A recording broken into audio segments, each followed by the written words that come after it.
this morning. Of course, you must have to apologize for starting up late for some reason, but this is the breakfast show, and you're getting us live from Star TV. And we are sending our greetings to each and every one of you, wherever you might be watching us from. I am Sheikh Lipsy, and I am together with Jacqueline Colleen. Good morning, Jacqueline. How are you? Good morning, Lipsy. I'm very well, thank you. Pretty much okay, right? I am definitely okay. That's great. It's good to be Excellent. back, and good morning, viewers. I am the one you challenge as a boss day. For the corporate, madam, is it call it J5 or J10? Wow. So the one you challenge.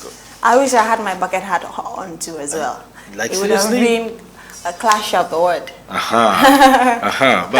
Because the amoy bosam dafa rom digana su demé kër lolu ko Aïcha dañ ko wax chéri mbaxana fi su ko faté sax ñu xam nga li ma min mu neex ko nak Assane mo saté wax ma su la neexé dama la ko xam nga man joyuma Assane mo ko mo la so agé kër be Aïcha taccu la la baye xalé yi ñëw Sara Aïcha man duma wéranté bacilo ana bacilo bi Assane no boobu joola ndax yóbbante la yàlla programme bi jeexee jaama man ma wérantee bacilo yàlla programme bi jeexee jaama amul benn problème waaye nuyu nañ la noo def jàmm rek thank you very much dafay nuyu Jacqueline di nuyu yaa ngi seetaan Star TV rek dellu si waat si beneen programme bi lii di breakfast show di nuyu ñi nga xamante ne ñu ñoo nekk ci technical room bi tamit ndaxte ñoom tam ñu ngi def gaa seen liggéey ñu ko waree right di nuyu ñëpp especially Maguma. Yeah, Maguma moo nekk sun number one. Exactly. Facebook moom. Exactly. Maguma is number one. amul morom. At least su fekkee ne sax kenn nit moo ñëw seetaan. Maguma la. Exactly. waaw. dégg nga. so maa ngi ko nuyu yow. non jàmbaar la kooku ñu ngi ko nuyu bu baax a baax parce que foog naa seetaan breakfast show bi moo ko gënal sax kaay yow. waaw parce que wane na ko ci farloom wane na ko ci ni mu ñoo toppee wane na ko even ci contribution san ak yooyu noonu te li ci gën a am solo sax mooy liy jëmale programme bi kanam. lii tax kenn du ngaaña programme bi lii tax ñëpp naw programme bi moom ci loolu lay dox. mu gis sotti ci xelaatam bokk ak ñun lépp lu mun a doon ci biir programme bi kon kooku amuñu fayam dañ ko bàyyi yàlla mu fayal ko boppam waaye ñu ko ñaanal gudd fan ak wér gu yaram di ko wax rek ne ñun moom ñoo far.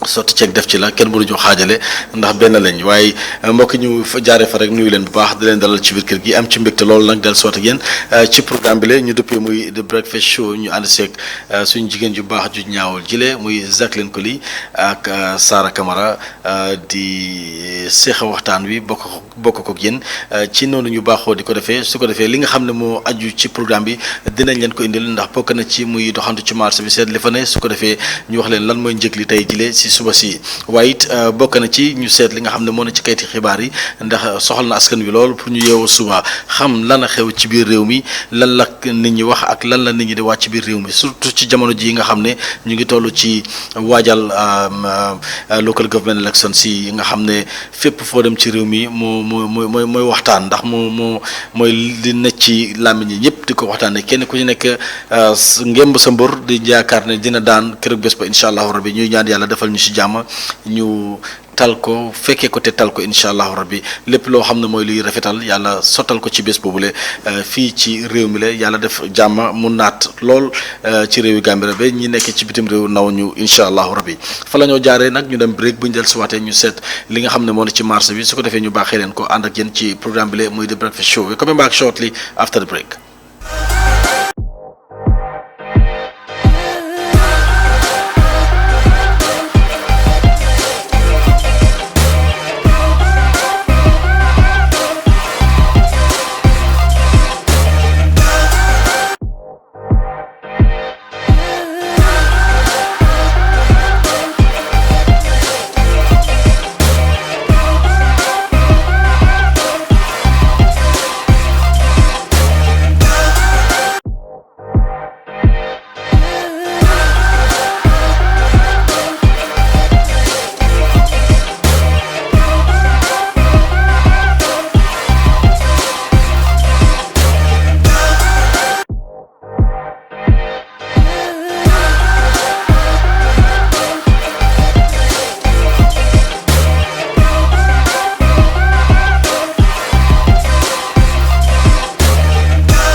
alright baax na su ko defee ñu dellusiwaat ak yéen ci programme bi mbokk yi ñu jaajëfal leen bu baax a baax am mbégte loolu nag dellusiwaat ak yéen ci li nga xam ne mooy prices yi ñu baaxoo di leen indil ci programme bi la muy The Breakfast Show ñu toll ba tey ci di nemmeeku ne American Black Fries mu ngi toll ci $1,800 waaye saaku sadam moom it ñu ngi gis ne mu ngi toll ci $2,300 saaku sukur mu yokku ba ñu njëkk ko sax laay mën a wax ndax mu ngi toll ci $2,500 ci li ñu jot a bàyyi xel ndax ñi ëpp doole ci ñi nga xam ne ñoom lañ dem di gestu price boobule mu ngi toll ci $2,500 waaye saaku liñoŋ moom it mu toll ci $1,150 muy liñoŋ bi nga xam ne mooy bàyyeekoo bitim réew di ñëw ci biir réew mi bi nga xam ne moom la ñoo béyee ci biir réew mi ñu nemmeeku ne mu ngi toll ci $900 20 litre gallon bu diwlin ñu gis ne wàññeeku na tuuti parce que mu ngi toll ci $1,900 waaye 10 litre bi toll ci $1,000 5 litre bi toll ci $600 muy diw bi nga xam ne mooy nelaw bu dut nelaw mu toll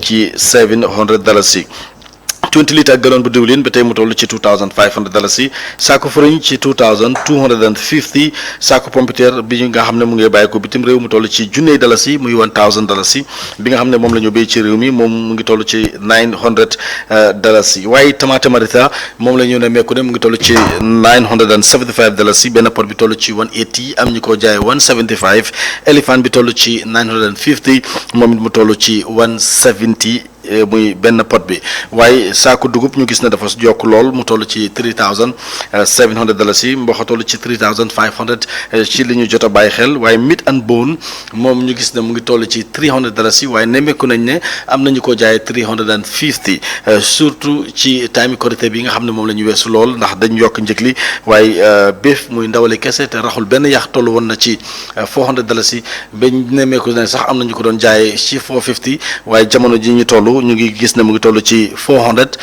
ñu am fuñ ko bàyyi xel ci $350 ci biir réew mi waaye ginaar yi nga xam ne moo ne ci carton te fukki ginaar nekk ci biir ginaar gi peese 1.3 mu ngi toll ci $1,900 bi nga xam ne mooy peese 1.2 mu toll ci $1,700 benn full chicken bi peese 1.3 mu toll ci $200 carton chicken legs mu ngi toll ci $1,200 waaye ñu gis ne kilo chicken mu ngi toll ci chicken legs kilo bee ngi toll ci $130 chicken wings bu dijja bi mooy chicken wings mooy mbëggi ginaar ni ko Saara waxee Saara mën a ñu fisal ko ndax su ko defee pël yi xam ne chicken wings daal am na ci réew mi buñ jaaxle chicken wings daal Saara def ne ma ne mooy mbaggi ginaar Saara ne soo ko wax day def nii pour nga xam ne mbaggi ginaar laa wax mbaggi ginaar nag bu dijja bi mu ngi toll sa jagli yaa ngi lu xew bi ma waxee Saara lu la ma wax mu ne ma dee ko feejal nga xam ne mbaggi ginaar nga wax waaye anyway daal mu ngi toll ci $1,300 bu sew bi toll ci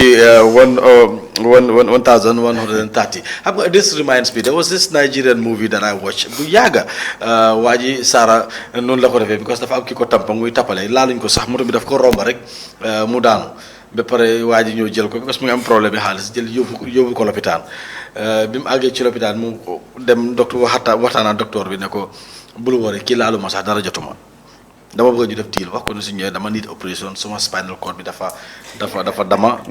yaaxu ba pare suma blood bi dafa expire waa ji ñëw ñu wax ko bu ne ko kii we need $5 million because his spinal cord pam nga explain ko de ko it's totally broken ba pare his blood is expired and then we need to do that operation ak bla bla bla bla bla waa ji accept because mu ngi tiit xamul lan la moo def mu ne ko can I see the patient before I go ma ne ko mu dem ci biir néeg bi fekk patient bi si boppam mu ngi toog a jabaram gaa ngi waxtaan bay xaataay waaye ba mu gisee kooku laal bunta bi rek mu tëddaat rek jabar sàng ko si saa si waa ji ñëw ne waxtaan moom ne ko docteur bi wax na ma ne dañ la war a opérer sa spinal cord bi dafa yaaxu dafa dama dog whatever waaye sa blood dafa expire da nga need all that and then dafa cost $5 million it's not a problem I will pay but balaa maa dem I need to get you something to eat are you hungry waa ji di wax nii rek la day def boo xam mel ni mënut a wax te fekk mu doon waxtaan di xaataay ak jeegam bi waa ji ne ko what would you love to eat nga dafa yàkkamti génnee malaan bi rek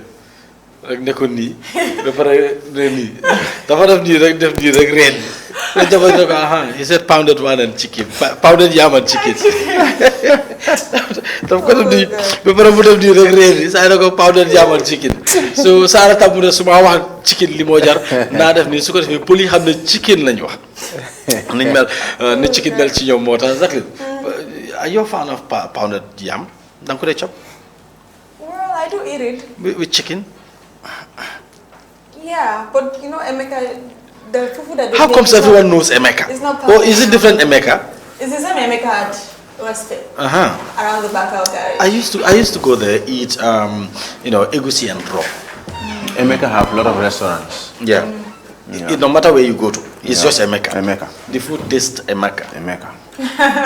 What's your favorite? Is it I love okra. Okra soup. Super kanya in general. Super kanya It's in my general. favorite dish. I love it. Have you ever mixed egusi and raw? Yeah. Tried Yeah. it. How does it taste? Good. Good. Yeah. Are we going there today? No. No. Take me out. No. I'm broke. well, all right. Then we're going for a break, and then when we come back, the breakfast show continues. And of course, we'll take a look at the newspapers, and Sarah will definitely take us through that together with Jacqueline, and then we'll do some analysis on those papers. Welcome up, and then we'll be back shortly after the break.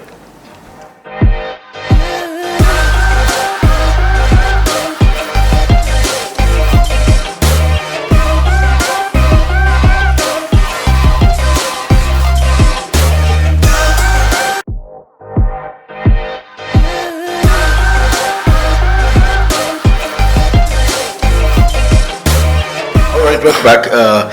It's time to take a look at the newspapers. Sarah, we've got three, right? Yeah, we got three newspapers. That is the Standard newspaper, Fourier, and then the Voice newspaper.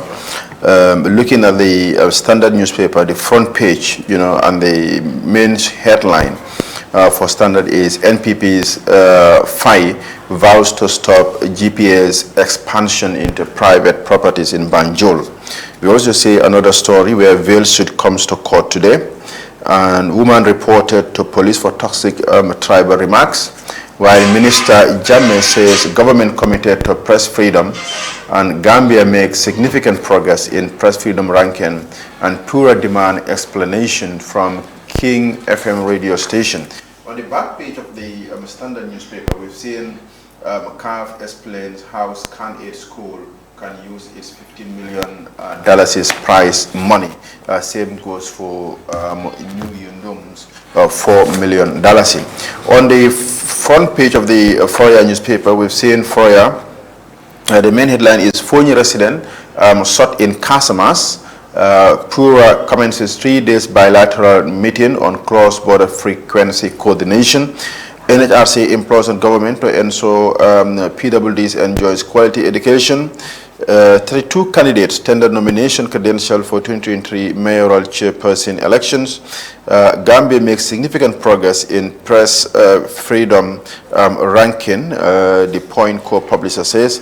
And looking at the question of the day, before that we've seen senior health program officer says ORIS pulse tobacco illegally sold in the country. And then the question of the day is what urgent issues should be on President Barrow's plate. That is the question of the day on the Fourier newspaper. On the Voice newspaper, their main headline is ALLN Steering Committee and international partners meet President Barrow for the Gambia National Chapter launch 16th of May 2023. Human Rights Commission expressed concern about rising religious tension in the country. Talib upbeat on mayoral elections. And Honorable Kamara accuses President Barrow of precising votes. UDP leader challenges NPP for vice-based debate. And then looking at the back page, we've seen Cristiano Ronaldo becomes the world highest paid athlete after Al Nassr move, according to the Forbes magazine. So these are the main stories we have played today. And we look at the standard newspaper, Ibu Fai have said that less than a week after his successful nomination, the mayoral candidate for the ruling National People's Party in Banjul, Ibu Fai, has vowed to engage government to stop the Gambia Post Authority, from further encroachment into private properties in the city. The GPA is implementing 114.6 million US dollar, 345 meter jetted expansion project resulting in the relocation of many houses in Half-Die, including the Gambia Muslim High School. But speaking on the issues on the popular Star FM Wake Up Gambia show, which was aired today, Fai said his team has developed a 10-point transformative agenda which will focus on addressing the Gambia Post Authority encroachment in the city, the floods, waste management, education, city main market, warehouses, as well as the congesting the city by managing the trucks. And I quote, he said, GPA cannot take any more land in Banjul. We cannot allow them to kill Half-Die. They can go into the sea and expand whatever they want to expand there, because that is easier than taking people properties and compensating them or reducing the capital. So our policy is we don't want Banjul to be small, otherwise the city will have problem, according to Fai. So I think Fai is using this as a campaign tool.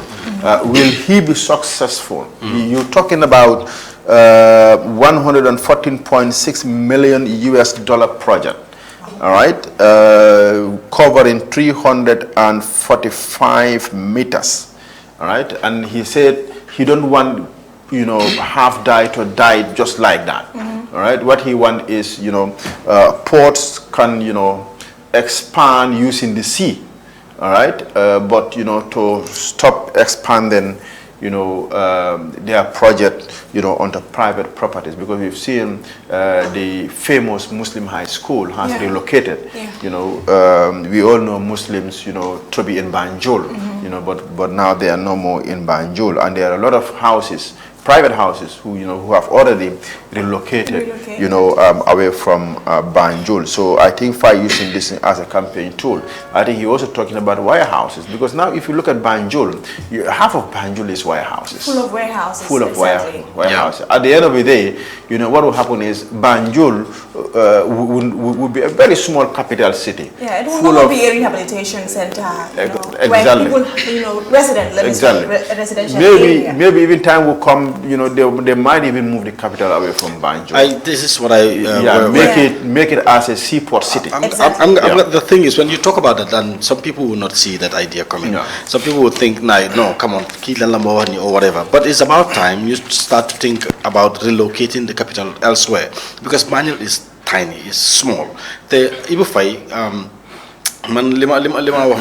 I don't know whether the I'm not consultation with some of these the residents of Banjul, because the Gambia Port Authority, this is an agreement that they had with Bakau, the community of Bakau. They had this agreement with the VDC, that's the Village Development Committee, to relocate some of these people from Half-Die to the layout of Kachkan.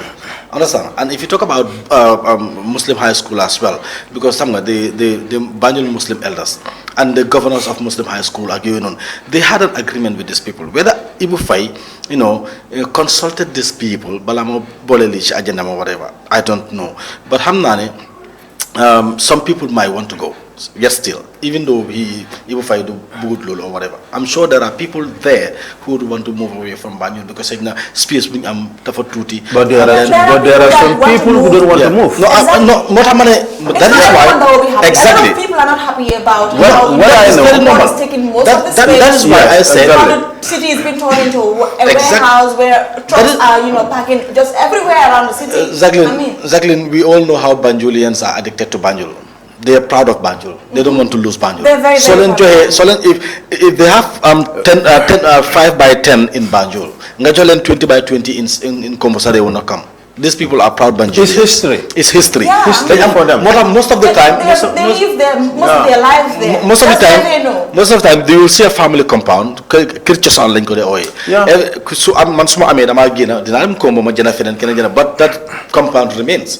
What is that? They are proud Banjulians. Some of them would not want to go. It no matter how much dimension you want to give them in the city of Halfdye. But I want to believe that Halfdye has a lot of historical. Halfdye is a historical place, right? Halfdye should not just vanish. Exactly. You know, just die like that because of the ports. Honestly, man, suma gis-gis. I've seen a lot of countries where they expanded, you know, their ports. All right, but what they do is they expand it through the sea. They use the seas, you know, to expand the ports. So what is stopping, you know, Post Authority from using the same method? You know, since they have 114.6 million US dollars, it's not $1 million. It's million US dollars. Naga use gauge B. But rather than encouraging on private properties, lose our city and we'll have to relocate the city else. Trucks yangi fofununu, warehouse yangi fofununu. At the end of the day, Nikisa, Darafune Banyusa is not a city. Yeah, so for them, because there are not many residential areas there. Just, you know, warehouses and all, shops, market. And you have some people, they are private businessmen, they are buying compounds fofununu, they are turning those compounds into warehouses. We've seen it here. My friend. A lot of them. That's not good. I don't know whether. So you are getting mayor to Ahmad Banjul? No. No. Warehouses. No, but I mean, the thing is whether Amna or Amut, this construction of a new container terminal in Banjul didn't happen. Either they call the Philharmonic or Adalamo. But Limada Wahmoy, Hamga, in consultation with some of these residents of Banjul. Maybe Gisnalen Watan na I see so gise mungi use this thing as a campaign tool. All right. Hamnane lot of them Fofula Deka. Okay. And he know their plight, he know the nyom lini gade mbuga kingamtene koku molen say help. So lolu mota mo sopa mungi use this thing as a campaign tool. Why my problem is Momunko is as a campaign tool, all right? And he is NPP. All right? MPP is government. GP Gambia Port Authority is also government. All right? Ndah mom dina muna convince government, all right, to stop this. That's where the problem is. Exactly. All right, because and the government was fully aware of all the government is fully aware. What I would have used is first them negotiate with government already and ports, and when they accept it, all right, then I will come and sell it to the people. Now what a guy namuna, if you elect me, this is what's going to happen. This is why I said. I know, but then Soko said it, elections have not come yet. Do you think Gambia Ports Authority or the government will, likely want to risk all of that because of... Well, government also want to get that seat. They want to. They really want to get that seat. It's going to be a very tough fight. It's a very tough fight. All right, away from that one, we've also seen a woman reported to police for toxic tribal remarks. A woman believed to be a supporter of the governing National People's Party, NPP, who released an audio Monday disparaging the Jola tribe has been reported to police, identified to be one Fanta Jawara, a resident of Latikunda, Piccadilly.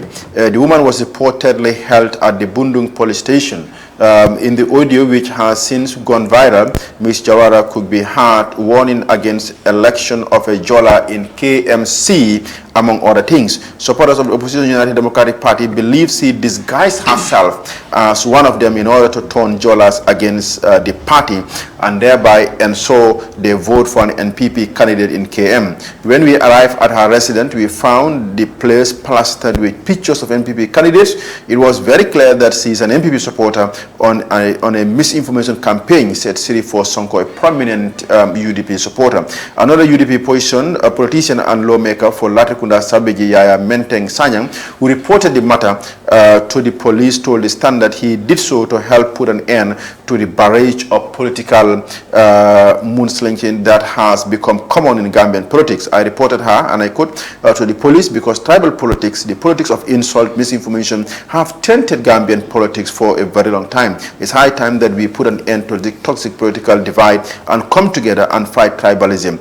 She was pretending to be a Mandinka and that she doesn't want the Jolas to rule KMC. It was a calculated attempt to disseminate misinformation, trying to set the Jolas against the Mandinkas and UDP so that the Jolas might say, oh, this woman is a Mandinka woman who is with the UDP. Otherwise, why would she do that? Why would she castigate the Jolas? How Honorable Sanyang asked. Sanyang said an example must be made of Madam Jawara to deter others from following in her footsteps. The police have not responded to the standard numerous calls and requests for comment or confirmation of the woman case. Ms. Jawara is yet to face any charges. The standard contacted the MPP official who said he cannot comment, on what could have been a private passing actions. I have, however, condemned any act of tribal bigotry in our politics. The official who prefer anonymity said. Well, I think this is something people should fight against. Anywhere fuñ ko munte gis dañ ko wara fight. Gis nga dirty politics dañ ko wara bàyyi. Waaye dirty politics dafa yàgga fi. Daf fi yàgga bem am reen am mag am branches nekk garab. All right, because for munti dem, all right, on WhatsApp platform. Yeah. The politics move for I sagante, I atagante tribes is already there. You go to Facebook, it's worst. Exactly. Everything is there. And the only people ñom ñoko mëna stop mo nek politicians. The political leaders ñom ñoo wara stop lini. Ñu gis sen supporters ñu ko def. All right? Guide them, police arrest them, they face the consequences. Because at the end of the day, what happens? The fight tilimal dairy politician be your sababa, the fight tilimal dairy party be. All right? Just imagine Kini, all right? Yange Mbubo, as you are a supporter of the UDP, you are a tribal sentiment. All right? Li Muna Jur Lenin. Exactly. Because this is very serious. It is. It's a very, very serious case. Policy warning you as a light case. All right? Because if they don't make example, what will happen with Kenyan? They don't come defi. And at the end of the day, the trend is going to continue, which is very bad. Allow me to say the trend is continuing because this is not the first time such an audio has been released. Thank you very much. The other one was against the Sarahule tribe. Yeah, and now exactly. it's against the Jolas. Yeah. And if an example is not set, another person might come and then attack the Fullers, the Manjagos, and who knows? It goes like that. Who knows? You said something very, very, very important here, and I want people to, take a look at that very well. Yeah. Politicians, like, their heads, I mean. Yeah, their leaders. Their leaders. Well, they need to play a very key role. They should not only stop at, releasing some statement condemning these tribal sentiments or bigotry or whatever you call it. No, it has to start from the grassroots, within their party, I mean. Because dañu condemn ko. Obviously, politicians, heads, send leaders, they condemn, fine. But so they send beer, the flower na kon lolo faneka. Yeah. Lolo mo faneka. Muy parti yep la la. Yeah. Not Masamba wala Mademba whatever. Ñom ñep la. No, because nañ ñep rek. Nañ ñep rek. Do mu climal ñep. No, lima min okay, fine. Li ëpp doole ci ñom. Thank you very much. Fine. Li ëpp doole ci ñom. Parce que su dé ñom 10 la. Man mën naa laa wax 8 bi yëpp wala 9 bi yëpp dañ ko def. For sure. Xëj na su ko kenn du def benn la moo nekk. And then if you soo waxee doy, yes I agree. Because man musuma leen a gis si yéen ay. Te musuma gis ku leen tuumal si yéen ay. They xam nga nit ñi dañ leen war a set as an example. Not because we're acting as their PR or we're campaigning for them. No. Lii la ñu gars yi woon and this is an example that everyone should follow. But su fekkee ne yéen leadership bi yéen a ngee condemn lii nii but ñi nekk seen biir seen boppa ñu ngee def nonsense yooyu noonu kenn condemn leen kenn stop leen. It should start from you people. Nit ki nit ngeen dismiss ko even before the police yéen seen boppa ngeen dismiss that individual pour won ko this is not who we are. We don't condone this. Not even dismiss, because most of them, most of them are not registered member of the party. All right? Why they are militants and they know okay, you get support party bini, and they goes to the extreme. What I'm saying is, gis nga kumelni this honorable Kini, ki nga xamne ko mo report. Mo nek the lawmaker bu Latrikunda Sabeji Yaya Menteng Sanyang. All right? He did very good. He did very good. That's good. This thing happens, and the first thing that he does, you cannot take the law into your own hands. What he did was to go to the police and report the matter. All right, boom, report to the matter. At the end of the day, what happens is an arrest of the woman. Listen. Yeah. So if anybody, even Sufekin, you are not an MP, you are not a lawmaker, why we are all citizens. You know what to safeguard our country. Yeah. You know what to hold the interest of our country. Anything that happens, okay, kill more def. All right? Dafa andi ya siromi. Te yo wahanga ko deglula. What you have to do is go to the police and report the person. That's right. Why at the end of the day, we are hypocrites. Exactly. We are hypocrites. We will know this thing is happening because the person is in our party bumneka man fofu lay support, so dañoo bay mu ngay def lu ko neex. Boy, gis nañ fi ay prominent people on social media ñi nga xamantene gaade ndé saga, and we see politicians endorsing them. We see politicians endorsing them. Now you are coming to my point. Gis nga yaangi bala ma faté gis nga li nga mujjé wax ni before this dafa important. Motax these two dafa important trop, citizen journalism and community policing. Yeah. ñaari dafa important because daf ñoo dimbalé pour mëna avoid yena yini, but li nga wax ni si ñeneen ñu ngi leen a endorse political parties yu nekk di saaga di wax def yeneen ñu ngi koo gis xam nga dafa am benn wax for exemple ñu ne butéel bi lim def. loolu la saañ bi di xeeñ. exactly li butéel bi def moom la saañ bi di xeeñ parce que suñ gisee nit ñi di def yeneen yi obviously dañoo joxuñ baarami tuuma ñu ne ci kaw. waaw parce que ñoom ñoo leen bàyyi ci liñ nekk. waaw moo tax ma ne la dafa bon trop pour ñu emale ko ci ñu release an audio o ñu bind statement ñëw o journalist ñëw toog fii ñu ne dañ condemn lii dañ condemn no, it has to start from within. Even before you go about this. Let's take an example of the Rwanda genocide. xam nga man dama ko dee wax several times. Gis nga ay freedom yi nii. Boy, man si man too much freedom baaxul. All right, gis nga social media. Man gis na some of the countries, is it Uganda? Some of the countries, they are controlling the way people use social media. Exactly. All right, why ñun fii the way we use social media da ngay nekk on social media di wax lu la neex di saaga di attaque. ay di defar ay WhatsApp audio. These are all things. There should be mechanism. There should be mechanism yi nga xamante ne it should be put in place to avoid such, because at the end of the day suñ ko defut it will be too late for us. dañoo bëgg ak while it's too late daf ñoo yóbbu fi nga xamante ne bëgguñ faa aaga. xam nga lan moo waral loolu. honestly xam nga lan moo waral loolu. gis nga démocratie bi ñoo wax nii dafa under rule of law. and then ñun we should be responsible of our behavior. Every individual you should be responsible of your behavior. am na yoo xam ne yow yaa war a xam ne lii man jomb na ma. gis nga dafa am li nga def tey pour naxaral nit waaye ëllëg yow la moo xont. parce que aduna fa gula tànk trop. parce que ëllëg di nga fi doon kilifa wax jooju des fi ba tey. di nga fi doon kilifa vidéo yi des fi ba tey di nga fi doon kilifa am nga ñu ne su am ndox tuuro baaxay des. am na loo xam ne man soo ma ko waxee. ma ñëw ne la jégal naa la fine jégal naa la waaye du tere saa yu ma la xoolee dinaa xelaat wax ju ñaaw ji nga ma waxoon. jégal naa la ñu ngi ànd. saa yu ma la gisee dinaa xelaat wax ju ñaaw ji nga ma waxoon. te benn nit mooy tax ñu tilimal a whole tribe. da ngaa ñëw taxaw nga nekk joolaa nga taxaw nga wax dara ñu tilimal joolaa yëpp ne joolaay dañ nangam joolaay dañ nangam. understand exactly gis nañ fi time Yaya Jammeh people stay in the Jola tribe just because of Jammeh taxaw na wax dara nit ñi tilimal ay joolaa. understand gis nañ fi diw sangam taxaw wax dara muy soose nit ñi tilimal soose yi nit taxaw wax fi olof te fekk. it's a trend that is continuing. since Jammeh's era.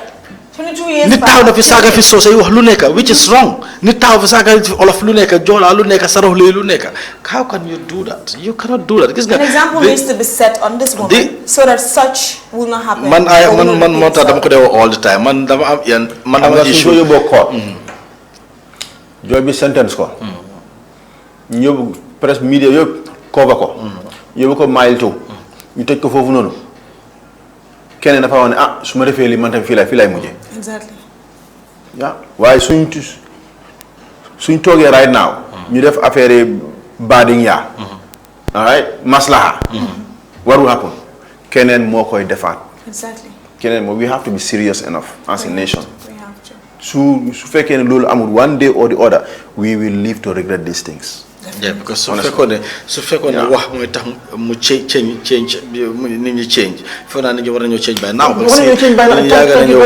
yaaga nañ ko release and then people bang ko condemn xam nga in the strongest possible time nañ ko condemn and then yet still people and political heads itam dañu war a dimbale ñoom seen boppa dañ ne war a dimbale ñoom seen boppa de su release audio and press conference ne anybody ki nga xam te ne yaa ngi may support yaa ngi support parti bii nii all right don't involve yourself in dirty politics this saga di haste di yooyu noonu ñun xamuñ loolu noonu anybody who is found wanting ñun parti bi ñoo lay téye yóbbu la si police station bi and we have so many human rights activists here who have a very large platform all over social media I think they also human rights activists yi duñ def loolu what human rights activists does is so when they arrest you they start to sound alarm bells exactly let them use their platform ñoom gars yi dañoo gis gars yi human activists dañoo toog ñu gis ne something is happening they will not say anything but the moment the person is arrested they start to say human rights yeah and they have a lot of audience of the young people I mean they should use the young people and to sensitize them exactly on these issues let them use their platforms the right way not wait until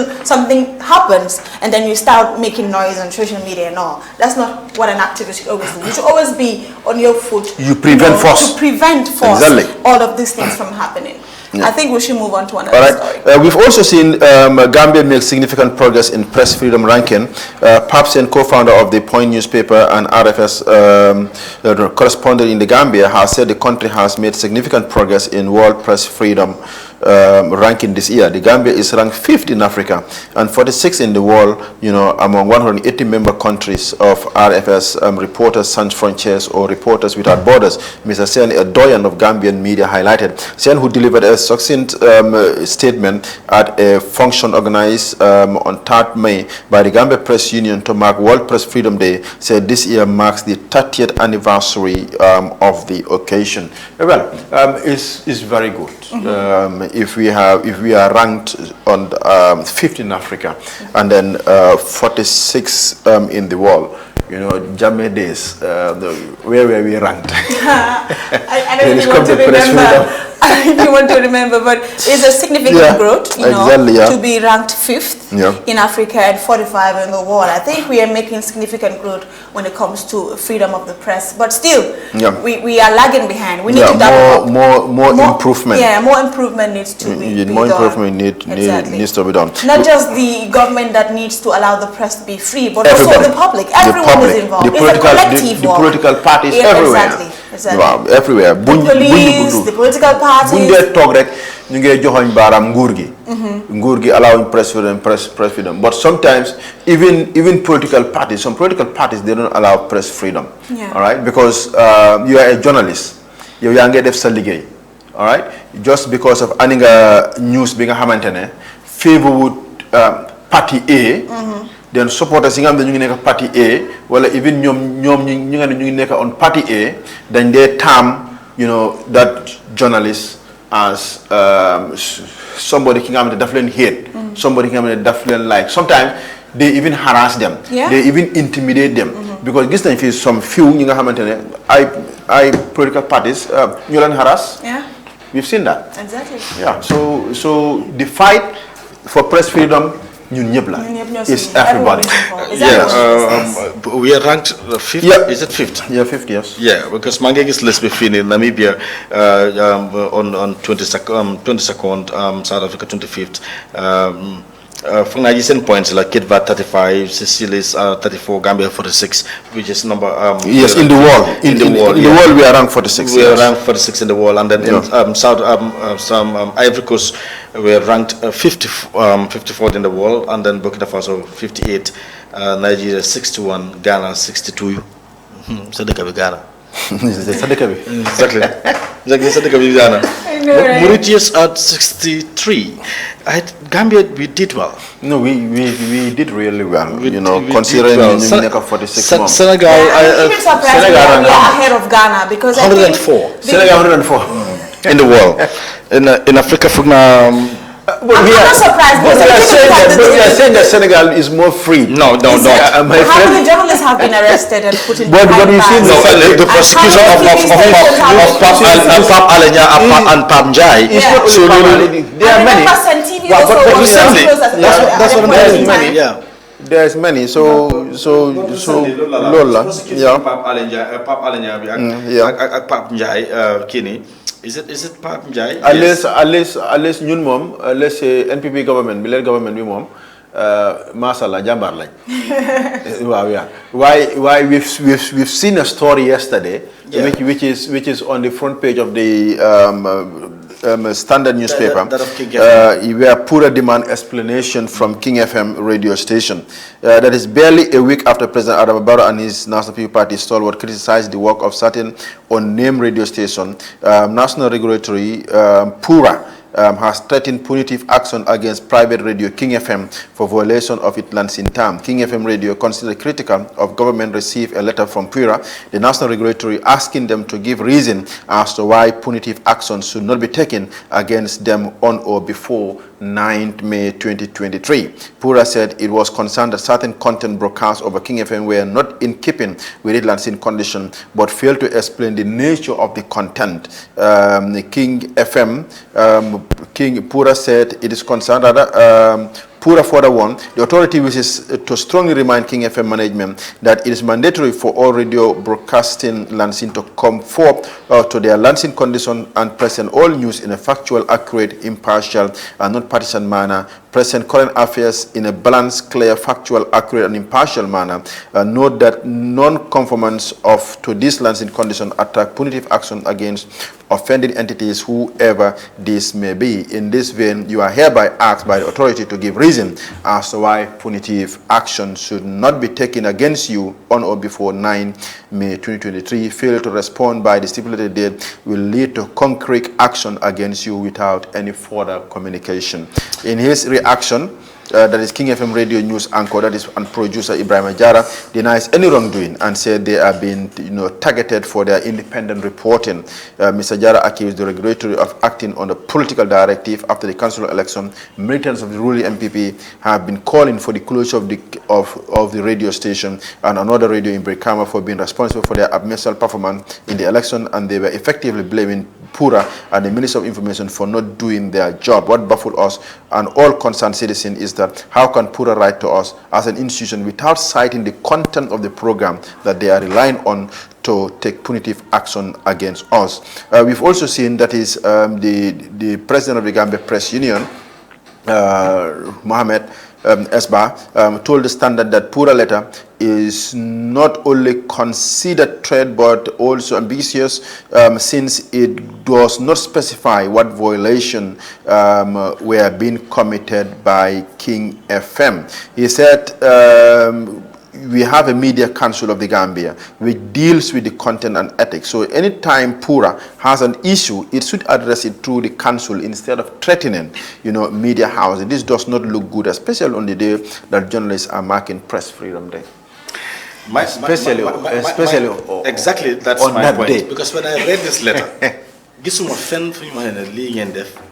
well, at least they should have specified. Exactly. But they want to specify King FM.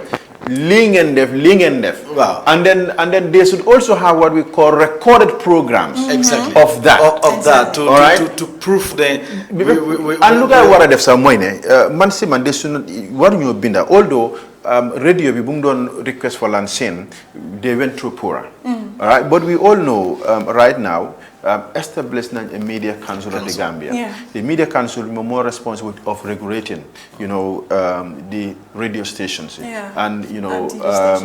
Pura they are not aware of the media council because some of inauguration be going forward. All right. So what Pura should have done? Lugia warna def moneka dañ warna binda letter jaar through the media council of the Gambia. Yeah. So media council of the Gambia ñom lu def moneka dañoy King FM, all right, their management, they talk, Pura talk, media council talk, and then they work things out. Exactly. Rather than writing this letter. If you take in fact, because we are saying Press Freedom Day. Because you threatening the media house. Yeah, of punishment. Press Freedom Day. Yes.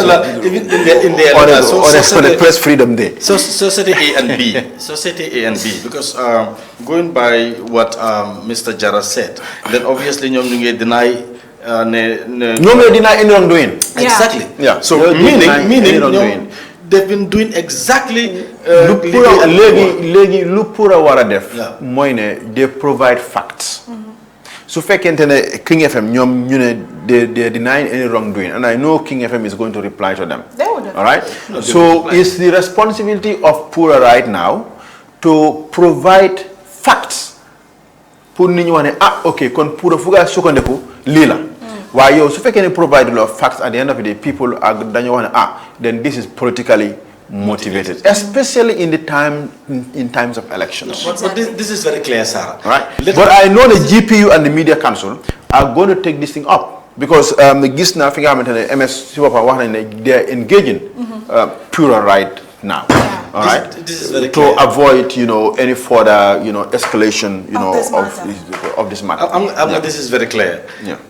According to the letter, I should explain why I should not be. If I don't explain, punitive failure to explain will result to actions. Fine. Yes. I've been the one that you cannot do that because man present news in a very factual, accurate, and impartial and non-partisan. And I also demand for evidence of me doing any wrong. Exactly. So this is what of course they will write to Pura because this is very simple. I explain that no, you cannot punish me. There cannot be any punitive action against me because I am doing exactly what I'm mandated to do. What I agree with you.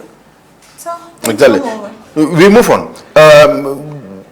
Back page story of the Standard newspaper. We've seen CAF explain how Scan Aid School can use its $15 million prize money, which also include New Union School, who also won $4 million.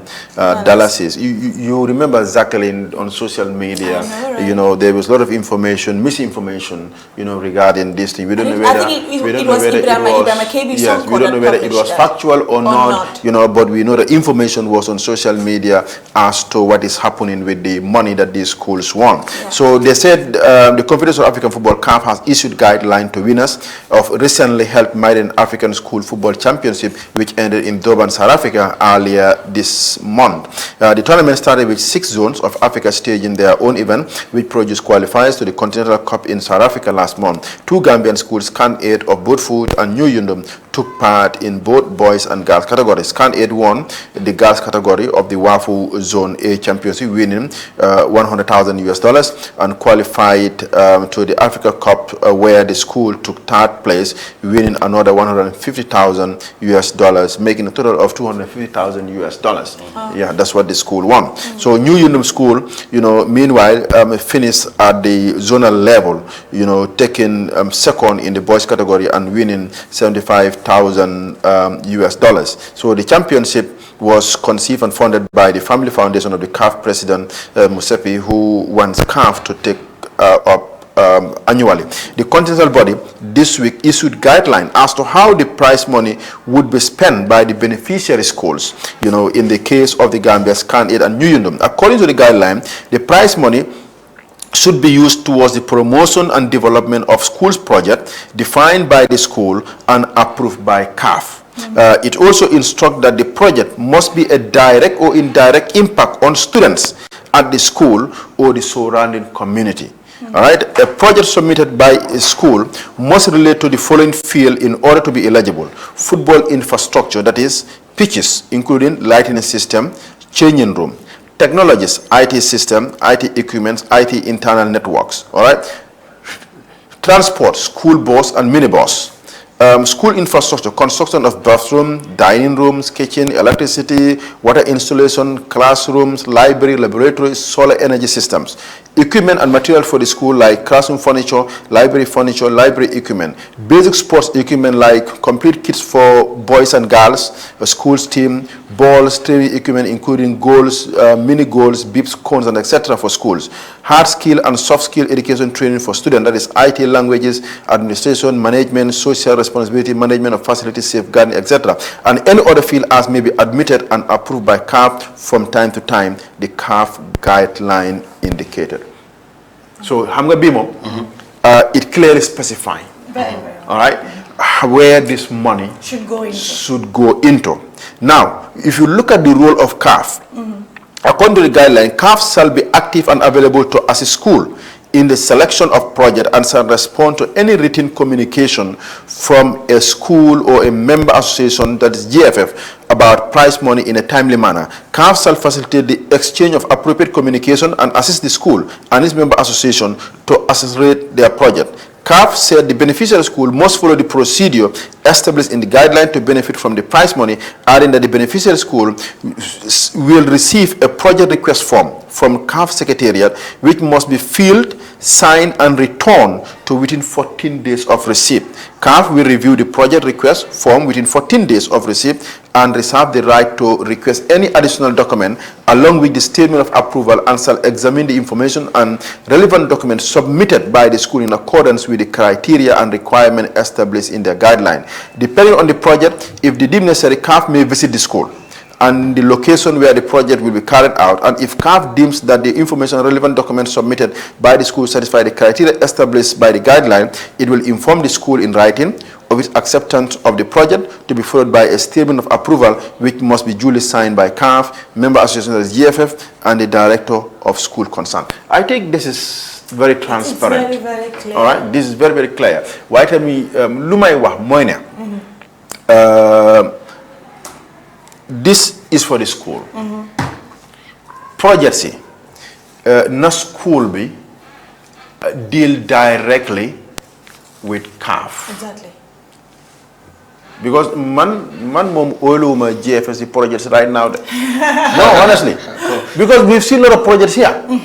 At the end of the projects here, some of them are incomplete. Some of them is complete, while they are rehabilitating them again. Exactly.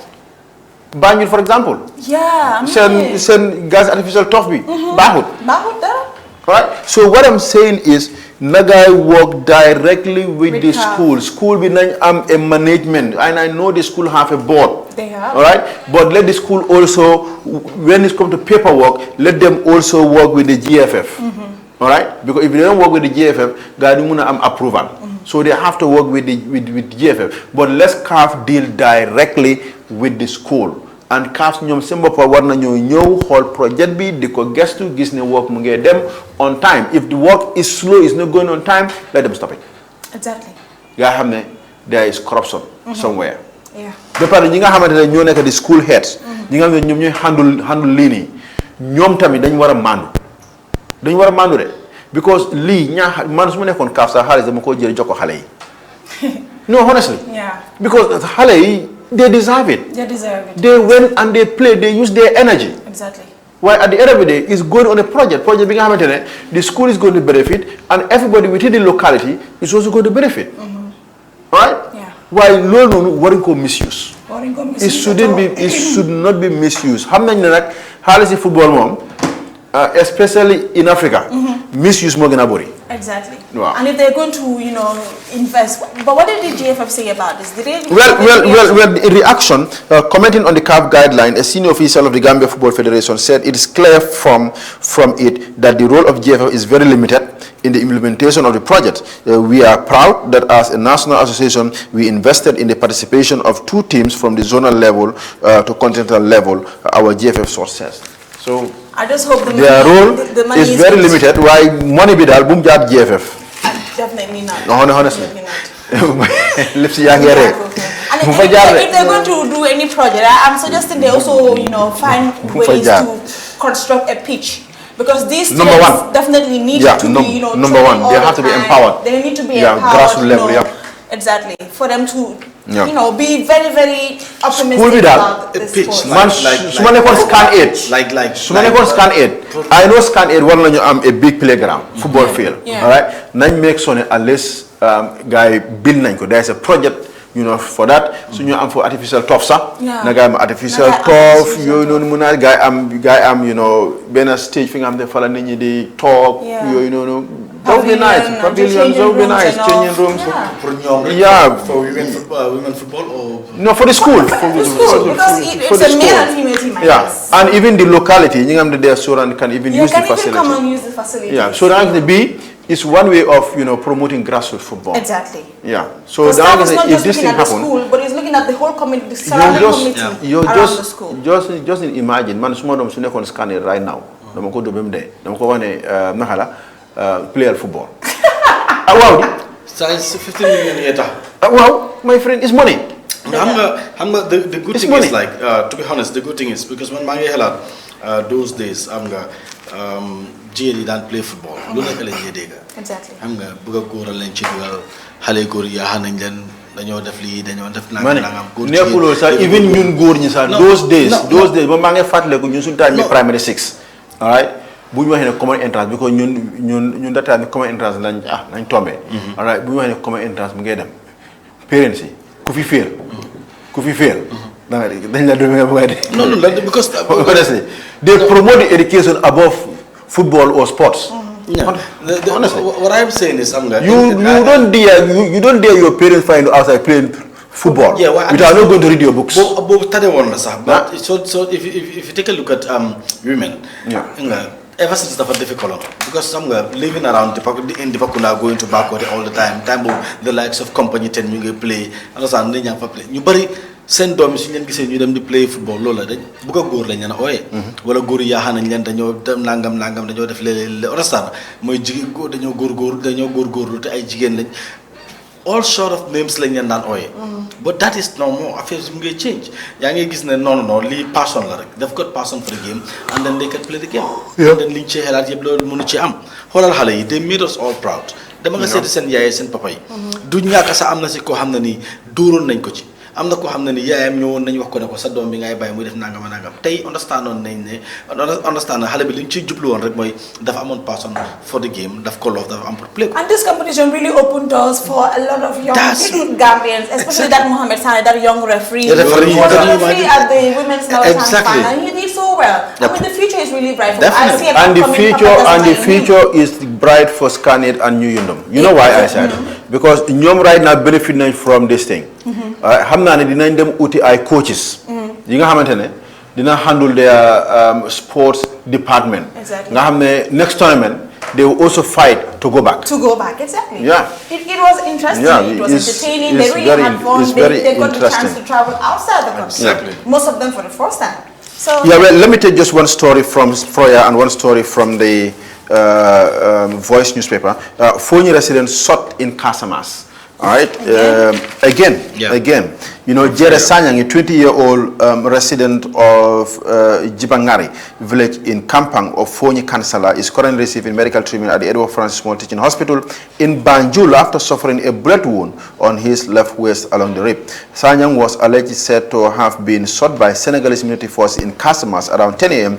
while on his motorcycle returning from Casamas. It was on 29 April 2023 when Usman Jame, the councillor of Buyang Ward, sent his nephew Jere to Casamas to buy cattle for his Saturday ceremony, as he thought the customers would be reasonable to buy the cattle.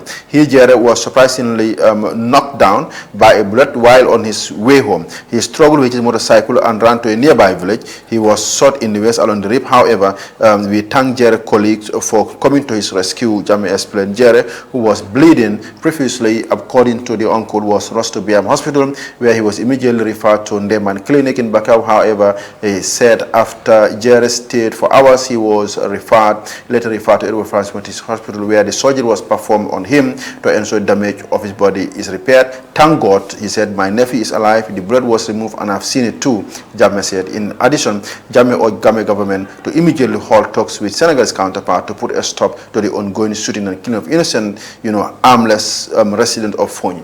I think they have to do something. Definitely, they have been quiet for so long. people of Infonyi, it seems their movement is being restricted. Yeah. It's been restricted. Na restrict nit ki movement am. Nit ki dafa wara jom place bi dem place. Yow ki nga xamantene mu ngi ci motorcycle. Gisulo ak mom gannaay. Gisulo mom dara. Mu ci motorcycle mu ngi ñibi na ko sut. And you know, even maybe try to. So fekkone sa rebelle ñoko def sa ñu ne wa rebelle. Why it is military personnel. On armless civilians. Okay, looking at the nature of we things. have to do something. Looking at the nature of things, Sarah, don't you think the thing is more of this guy?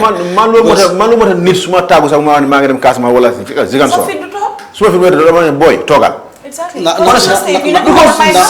let's take it this way. Incidents in Dafabari. They were shot because they went to their farm, going back home, and they were shot. Exactly. Them coming, this guy going to buy cattle, returning back home, and they were shot. Some people were shot because they went to fetch firewood. So, and some people abandoned their farm because they could not go there anymore. So, and then yes, still you get more of these scenarios coming up. But rainy season is fast approaching. Don't you think you guys could we go to the farm? Exactly. Come on, Exactly. No, but if this thing continue and nothing has been done, all right, you're gonna suffer. You know why? Because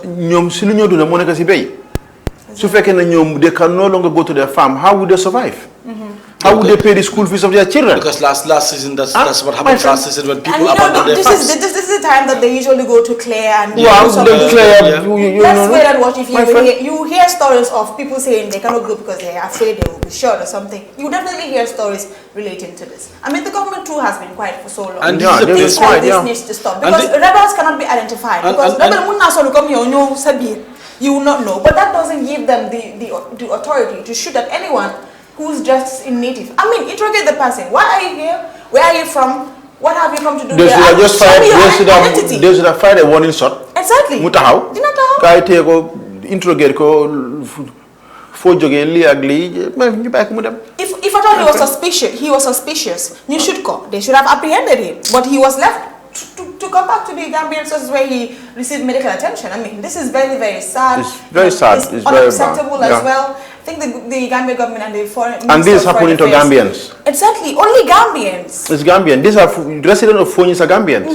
They are Gambians. We have to consider them. What most of the time they think they've been marginalized. Honestly, we have to consider them. And because small problem right now, Moy, because you cannot restrict these people from going there, because there is a place where they were born, they were grown up, place that they used to. They know every corner of that area because it's a porous border, remember?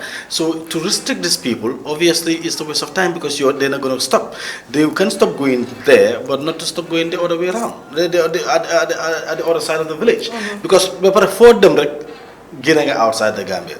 And some of their relatives are living at the other side of the village, so close to whatever Senegal. You don't say that those people cannot go there to see their relatives. You don't say those people would not go there to go for lumo, to buy go for naming ceremonies, to go for wedding ceremonies, to go for funerals. So to restrict them would not be possible. So they will go, obviously. So what the Gambia government should do is to engage the authorities of Senegal so that when you buy help because to give them some of these complaints. It's not a mere accusation. Because there could be an incident, We've seen people who abandoned their farms, they couldn't go there because they are afraid. We've seen people who went there to search for their cattle, and at the end of the day, you have the same problem. Exactly. And the issue of cattle, you cannot control them. Can you? You can't. It's especially if you have a large, so many cows, goats, whatsoever now. Then they're free. And they will go find something to eat for themselves. Yeah. So they will just give up their natural instinct like that to feed themselves. No, they will go there to feed themselves because you won't afford at one time. No. So they need to do something definitely. Most definitely. Okay, thank you very much. Now let's look at the story where Human Rights Commission expresses concern about rising religious tension in the country.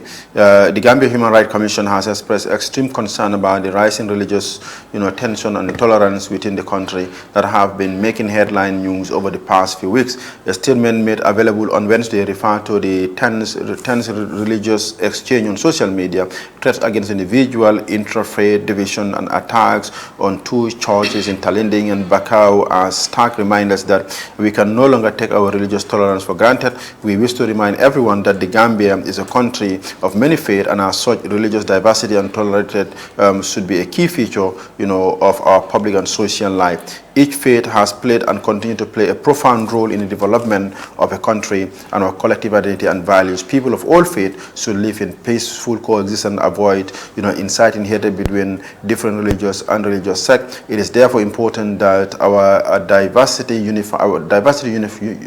unites and not divide us, and leads to collaboration and communal harmony. Our 1997 Constitution guarantees to all persons in the country the right to freedom of religion and belief, and the right to freedom from discrimination on the grounds of religion and other belief, which I think is very, very good. All right. From every now and then, we need to remind ourselves. All right. We are getting religion tolerance in the Gambia is exemplary. Yeah. Is the best. Me, I see people, they are foreigners, when they come here, they appreciate what is happening in this country. All right. Why of recent we've seen is happening on social media and other platforms.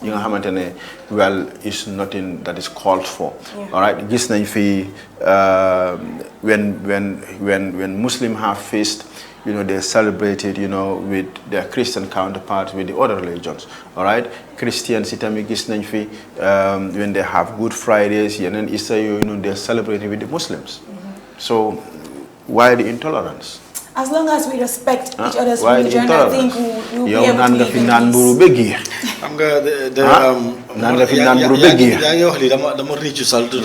The screenshot of this story that I was reading 3 days ago, I think. Yeah, it was in Nigeria. Some father, there's this priest.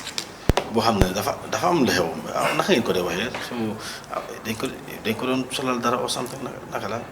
How do you call it? I wouldn't know what you're talking about. Yeah, it was a ceremony. How much? Okay, priest be.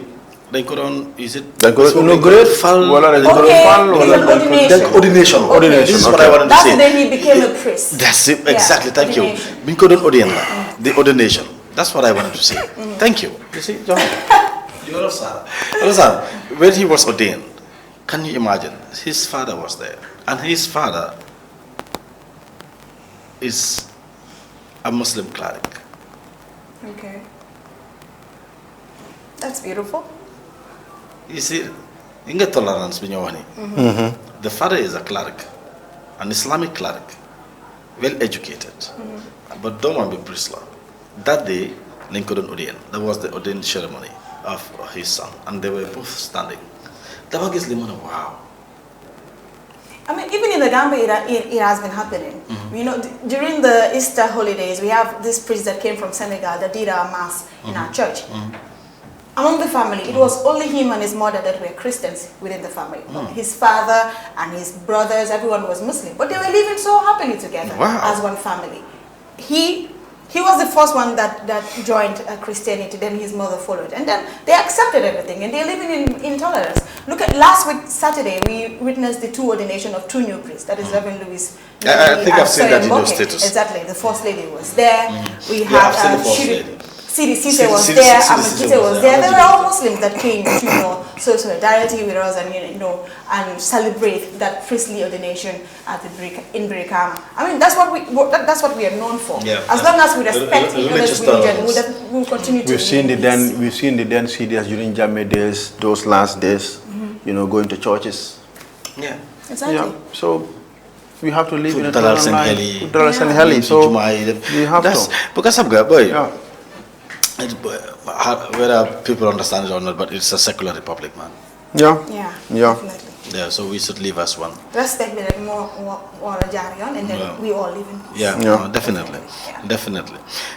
I think that should be the last. That should be the last. And we're going for a break, and then when we come back, there's remember I told Jacqueline we were talking about people living with disability, and then there is this short video that I want us to watch right after the break, and then have some analysis, because we want to encourage people that are disabled.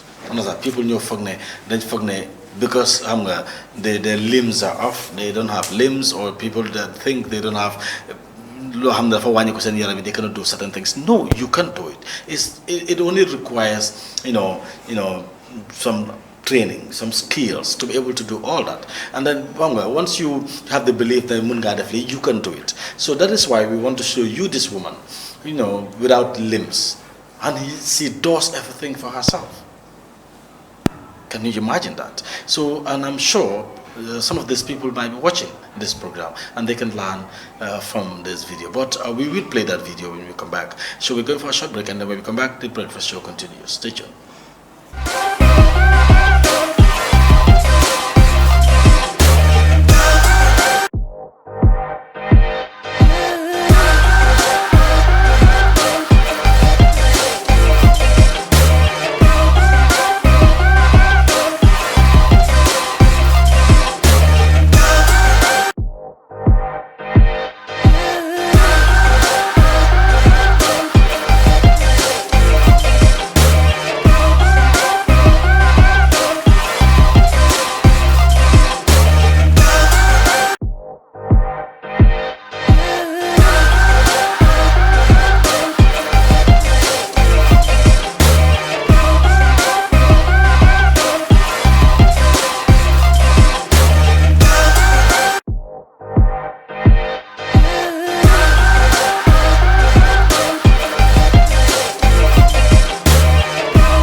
that have this ability think they cannot do things that able-bodied people do. And this is something that we definitely need to discourage. We need to encourage them to be able to do things on their own. Because this woman does everything by herself without any support. And if you take a look at this video, obviously, if you're someone living with disability, you'll be able to have the courage to be able to do things that able-bodied people do, exactly like this woman is doing. Let's take a look at this video and come back. And when we do, then we'll do some analysis on it, please. Saisie de drogue par les éléments du lieutenant El Hadji Sokena de brigade des douanes de Cœur Aïb, sur un vieux dans un véhicule de transport en commun, de marque Peugeot 505. En effet, nous avons été intrigués par l'accoutrement du détenteur qui ne colle pas avec la saison chaude, 42 degrés, ce dernier avait porté plusieurs habits dans la foule, nous avons décidé de marcher à côté de lui afin de frotter ses habits pour avoir une idée s'il y a quelque chose dedans.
Apologize because that was sad. It was, a video where someone was cut with a huge amount of drug, but that's not the video that we intended to play. We will definitely play this video later on. But meanwhile, let's take a look at stories on the social media. Jacqueline. Yeah, thank you very much. As yesterday the world celebrated World Press Freedom Day, QTV's Jennifer Sonko hosted mentorship forum for young aspiring journalists. As the United Nations declared May 3rd of every year as World Press Freedom Day, observed to raise awareness of the importance of freedom of press and freedom of expression. On this day, for the third year in a row, Jennifer Sonko, a journalist and TV presenter with one of Gambia's broadcasting media outlets, has hosted a mentorship forum for school students aspiring to become journalists in the future. The event provides the children an opportunity to learn and be inspired by the stories of veteran Gambian journalists who have endured organizing stories during the dictatorial regime of former President Yahya Jammeh. The initiator, Jennifer Sonko, drew her motivation from the lack of mentorship opportunities to become a journalist. She felt it is crucial to prepare the younger generation ahead with the theme of this year's celebration. She said, "I blindly came into journalism in 2018 without any mentorship. It was a free environment at the time because that was not during Jammeh's time. Currently, it is a bit freer. So it is a matter of giving these young children the right mentorship, and I have not acquired to know the history of journalism in the country. Janama Sonko told the Alcamba Times. They are the future. When they understand the principles of freedom of expression and press freedom, it will filter down to future generations because they are young and want to become journalists. So they are eager to move. The theme for this year, shaping a future of rights, freedom of expression as a drive for all other human rights, fits what we are doing here today, she added. Veteran journalist and former Minister of Information, Demba Ali Jao, was the day's lecturer. He lectured the students on the history of journalism in the Gambia, ethics, and the role of journalism in a meaningful society. I think it's important that's awesome. that she is doing something like this because, let's say, people like me also came into the media without any mentorship. We didn't know what was really, happening within the media space. It was when we got into the media that we began to know, okay, what I was fantasizing is not what is really happening within the media. I think it's very, very important that these young people have been nurtured at this point in time when they're still going to school to know what is in the field, so that when they come into the field, they will not be caught unaware. That they will know definitely that this is what has been happening around the media space and all. Well, I came into the media in 2018 just like her, but I was grateful to have met Paul, Stephen Preda, and of course Sarah Kamala sitting right beside me. These two people helped very well in nurturing who I am today. They did very well in telling us what really is in the media, because when we were coming, okay, it's just sitting on the TV, interviewing people, blah blah blah, writing news stories. But writing news stories is a long run of things that you need to know. Exactly. You don't just write stories and publish it out there. No. It has to create impact. It shouldn't be biased. It shouldn't be one that will create conflict. All those things these young people need to know before they get into the field. Exactly. And I think Jenda Bosonko is doing this thing, very, very well. I think kids are very lucky these days because the things have changed. They've got mentorship. People, some of them are well trained. They go to school, study journalism and stuff like that. This is definitely a good thing. I think unfortunately, those you call DJs, then they were trained professionally, but now just like that. Because but for journalism, I think the future is bright because we've got people that are veteran in the field, and yes, they're still going with us. They're still teaching these young people, nurturing them, taking them through, telling them what to do and what not to do, and then we have so many colleges that are teaching journalism. Some of these kids would watch TV, see how you present your news, and they fall in love with it, and then by virtue of that they will just go straight to study the field, to have someone to nurture them and then tell them exactly what the ethics of journalism are. In school, that's where they began to know everything before some of these things before going to study, because they have the chance of having situations like that. People go in there to teach these kids, especially World Press Freedom Day and other days that regards to the field of journalism. So then they dig at you, and they're watching TV, they're watching the news. We have so many media outlets in the Gambia where you can go read and listen to get to know about some of these things that involves journalism. I think they are lucky, and that makes the future bright. The future is bright. There are so many young people. What they want is to be in the media. Journalists, because they see something on the screen, they hear somebody on radio, so wow, I want to be like this person. Exactly, does it amazingly well. Exactly. I want to emulate her. I want to be like her. Why it's very good. I'm a foundation. I'm what we call mentorship. Right? Because those days, Lipsy, I'm on the School of Journalism. That's what I'm saying. School of Journalism, I'm on Fen. All right. Look happen on Monica. You have attend workshops, and then you have somebody, King Hamid, the cook, more like mentor. In order for you to be who you are. All right. Why right now opportunities the young people in is vast. All right, especially in journalism. all right, I'm got so many schools. You get provide courses. All right, and you also have some media outlets. Despite the fact they're working, but they also have a mentorship program. Where they bring up, young journalists, to train them and mold them. Because journalism never am young. Just like medical nursing doctors am guidelines. The same thing like journalist am. All right, and su fekkee ne bëgg am problème ak nguur bëgg am problème ak nit ñi. All right, loi yooyu noonu nga war a jàpp ba pare dafa am lu bari lu ci nekk. All right, gis nga ñu ñëw ñu toog fii nii rek lépp si toog fii man ñu toog fii ñu present a programme. Nit ñi foog ne okay wow, it's just that simple because there's so many things involved. All right, so many things is involved there. All right, the journalistic work is also involved there. Technically, graphics, everything, video, cameraman, everything is all involved there. Why do you have unless until you come into the field? That's how. But I could have just experience galore several times. They were just ko hamna di dafa mëno wax lol bari wax lol am fit lol. Well, once nga dugal ko ci studio rek dafa start to tremble. Well, it happens. It happens. Exactly.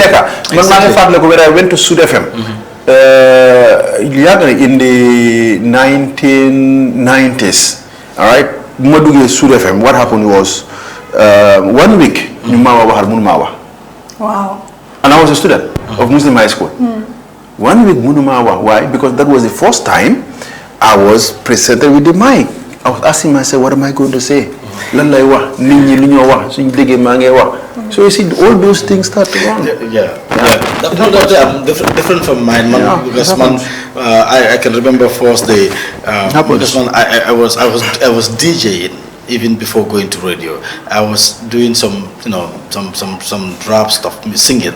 The two, come furalini. I does all that. Boy, I was fural. I'm double example. Team my way. What first day mo talk ci radio. First day mo talk ci radio. Dama wax rek say na like seriously. Xana no guy force ma. Ndama yow da nga am pour ñew, because the thing is because moo tax moo si Southern train nit sax loo ko dee njëkk a wax mooy su nekkee man kenn la Jacqueline maa ngi la indi studio bi maa ngi laa train li ma la dee njëkk a wax mooy look ñun ñettaa fi nekk even though ñun ñaar la ba dama la dee gëmloo na ñun ñetta la benn mooy man la yow la keneen ki mooy Mike ñu nekk ci biti ñuy déglu sa yoon bu mu nekk ci ñoom melal ni kenn dégluwu la sax try to impress me amal confident waxal si Mike bi melal ni dañoo waxtaan man maa yow ba na nga xam li nga wax rek na nga jaar nii na nga def ni na nga xam nga foog nga dalal xelam ba pare mun a wax rek wala bari wax rek taxut nga toog nga mun a def liggéey bi. dañ la am pour jàngal dañ la am pour train di moo tax mentorship programme si nii more important so some of these kids obviously dañ am that opportunity. They definitely am opportunity because society we have journalists that are working with international media outlets, journalists that are going outside abroad working in media outlets outside the Gambia. I've been privileged to go to Senegal, play in their radio stations, you interview me in their radio stations and all those things. This is not how important it is. So then you encourage Halai, for you live up to expectation. Let them go through these mentorship programs. So if you say any opportunity, let them take it. Let them grab it with both hands because it helps. Let them go to school, let them study. Journalism is not a field just like any other. It's not. That requires some professionalism. That requires some ethics. That requires confidence, and that requires a lot. Understand? Manners, which is very important as well. Okay. So in the mentorship program, I think I have the opportunity to be able to train in all this, to know how you talk to people, how you respond to people, how you dress when you go to meet people. Those are very important. Most definitely. You just don't dress anyhow. You don't expect to go and interview President Adama Barrow in State House and then you put on your racks. You put on jeans, racks. No, you don't do that. A dress code because you dress the way you want to be addressed. If you want to be addressed like a professional journalist, you dress like one, just like Jacqueline does. Anyways, let's move on. The coach of the Gambia national under-23 team is currently leading new efforts on rebuilding the youth team following the defeat to Burkina Faso 3-2 on aggregate in the qualifiers of the last year's AFCON by recurring and inviting new players to strengthen his squad. Coach Abdou Jammeh recently invited 31 local-based players to train with the national under-23 team with the hope of recruiting players for future competitions. He said, the purpose of this training session is that we are training to build a new team for the under-23. As you know from last qualifiers, we are already eliminated, so we are not training for any qualifiers. We want to build a new team for the next qualifiers, 2024-2025. Former Scorpion skipper Jammeh told the Alcamba Times. Early recruitment is a key pinnacle for coaches to prepare teams, and Coach Abdou Jammeh said he wants to avoid repeating the same mistake the team faced in the previous qualifiers. You know, when a lot of people saw the provisional list squad that he released of 31 local-based players, they were like, what is the under-23 team preparing for? Is there any competition? But no, he's just trying to prepare his team, you know, at this level, so that next year when the qualifiers come, they will not do the same mistake that they did in the last qualifiers. Yeah. So I think it's a very, very good. It is a good idea. You don't just wait a very good idea. But you want like a month or two competition and start to prepare about. Exactly. They've been training for like 6 months or 1 year. Yeah, you have to plan ahead. Yeah. Yes, definitely. You plan ahead. Planning ahead is usually it's good. No, yeah, he's doing the good right thing. He's doing the right thing. And tomorrow they will be playing. You know, the under-20 as well are going into a competition that is the World Cup in Argentina, which is going to begin on the 20th of May, 2023. So tomorrow at the Late Usman Saho field, that is the gold project in Yundum, the under-23 will also have a test match against the under-20 team. You know, the under-20 team will be doing the test match to prepare themselves better for the World Cup, while the under-23 team is doing that to, you know, get the better players out of the 31-man squad, you know, for future competitions. Yeah, and I wish them all the best. I wish I would be there to watch, but unfortunately, Sarah Kama doesn't want to do me a favor tomorrow. But it is what it is. I'll miss that one. It is what it is. You want me to nail him? Please do. Yeah? Please do. Are you sure? Please do. It's a promise. Nehalko. It's a promise. Yeah, thank you very much. I think that's the only news I have for you. Yes. Thank you. What of the Scorpions fans club? There was, you know, that's the Smiling Coast. The Smiling, the Smiling Coast. It's different from the Scorpions fans club. They are, this is the Smiling Coast. Trying to do this GoFund to generate funds to be able to go support the voice. I can't remember.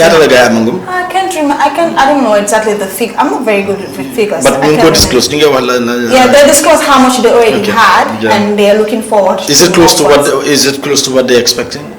I'm not quite sure. Okay. Yeah, okay. I'm not quite sure. All right. Thank you so very much. We are going to drop the international stories because when we ran out of time, didn't come to play. Obviously, it's gone past midday 12. Yeah. But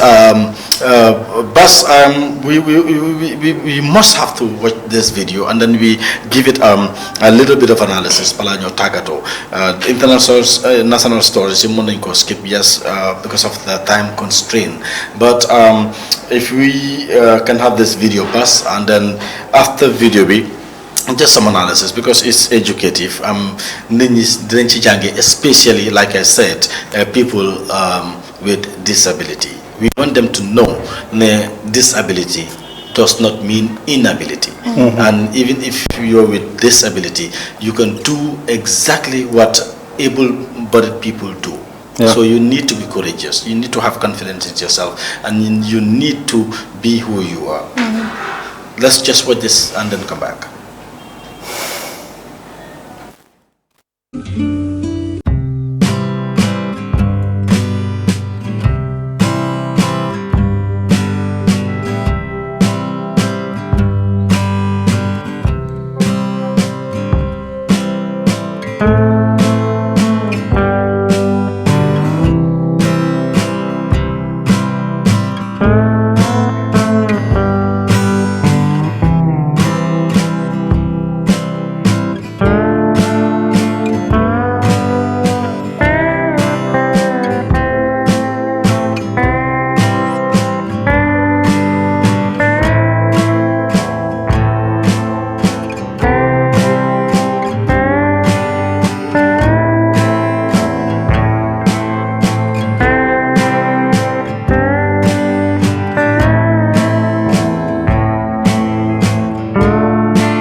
I got nightmares in my head, I fear that the thoughts build up until I can't hear, that my mind fills up into a creature, and it haunts me somewhere much deeper.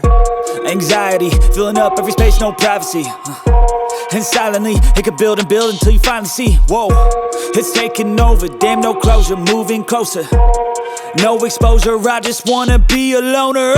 Some can't stay sober, looking over all their shoulders, like moving boulders just to get out of the home. It sucks, I've had enough, I don't wanna feel the stuck under the rug, all my problems that I shove. I got nightmares in my head, I fear that the thoughts build up until I can't hear, that my mind fills up into a creature, and it haunts me somewhere much deeper. I got nightmares in my head, I fear that the thoughts build up until I can't hear, that my mind fills up into a creature, and it haunts me somewhere much deeper.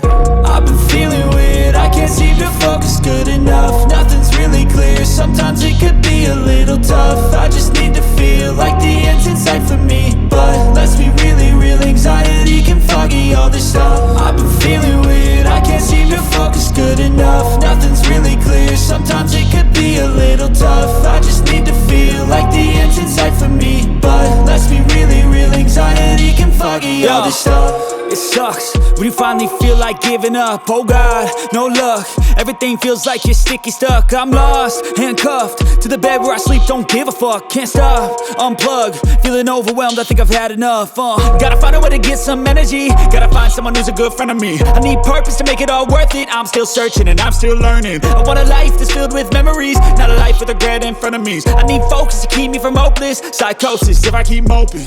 I got nightmares in my head, I fear that the thoughts build up until I can't hear, that my mind fills up into a creature, and it haunts me somewhere much deeper.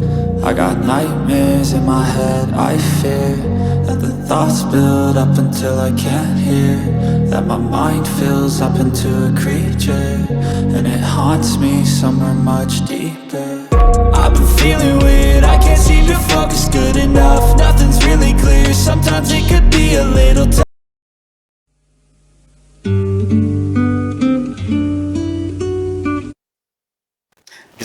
gis ci dama rek mooy nit ñi understand ne because of am na cër yu manqué ci man warta tax ne warta tax ma toog na sax si suma boppa war naa mën a dimbale suma boppa war naa mën a def liy jaaxal ñëpp am na loo xam ne nit ñi dañ jàpp ne fekk amuloo ñaari loxo mënuloo koo def waaye jigéen ji mu ngi won nit ñi ne déedéet mën nga koo def you need to believe in that. Then dafa require some practice, yes, but mënuloo practice if you don't believe it. Mënuloo practice if you're not courageous. What do you make of this? The whole thing, like people living with disability, trying to believe themselves to be able to do things that able-bodied people do. Disability is not inability, and I think sometimes it's not them trying to restrain themselves from trying to do things by themselves, but it's the people around them that try to limit what they can do. Like this woman, for example. Maybe someone would have come and see her doing that. You not all the time. Sometimes she would not feel like, okay, these people don't think I can do anything for myself. Let me just relax and do everything for myself. Sometimes it's the people around them that tend to limit what they cannot do. Thinking they cannot do it, they try to limit what they can do. Okay. But you gotta stand up for yourself. Show them that, okay, I'm disabled doesn't mean I don't have the ability to do some things. I am as able as you are, and I can prove to you that I am able. I'm able. Because there is nothing wrong with the mind, the brain. Because if you can think this way, I can think that way as well. If you believe that you can do it, I can do it. But young people are really important. Sometimes it's the people that surrounds them. People that will not give them time to be able to do things by themselves. Even if you want to, fine, you want to do something good, but it's not helping at the end of the day. That's what you mean, and I believe. Sarah, what do you make of the video? What do you make of that situation? No, it's an inspirational video.